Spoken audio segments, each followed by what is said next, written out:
இன்னைக்கு ஞாயித்துக்கிழமைன்னு பார்த்து அமாவாசை வந்துருச்சே அப்படின்னு சொல்லிட்டு சாமி கும்பிட்டாச்சு கைஸ். இன்னைக்கு எந்த விதமான நான்வெஜ்ஜும் கிடையாது. அபச்சாரம்னு சொல்லிட்டு அம்மா வந்து இன்னைக்கு ஃபுல் அண்ட் ஃபுல் அமாவாசைக்கு ஸ்பெஷலாக வந்து செஞ்சுட்டு இருந்தாங்க. அப்பா வந்து வெளியில் இந்த மாதிரி மாங்காய் மரத்துக்கும் செண்பக பூக்கும் தண்ணி விட்டுட்டு இருந்தாரு.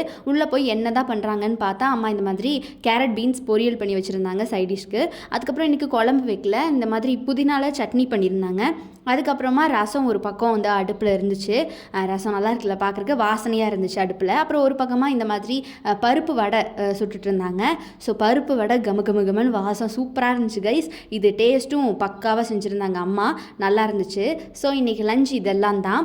சிம்பிளாகவே போதும் முடிச்சுக்கலாம் அப்படின்னு சொல்லி இந்த மாதிரி சிம்பிளாகவே முடிச்சாச்சு. இல்லைனா அம்மா வந்து நிறையா அது இதுன்னு பொரியல் அப்புறம் என்னென்னமோ வறுவல்லாம் செய்யலான்ட்டு இருந்தாங்க. பட் இன்றைக்கி வந்து போதும் அப்படி சொல்லி முடிச்சாச்சு. ஸோ இன்றைக்கி வந்து சிம்பிளாக இந்த நம்மளோட லஞ்ச் முடிச்சாச்சு.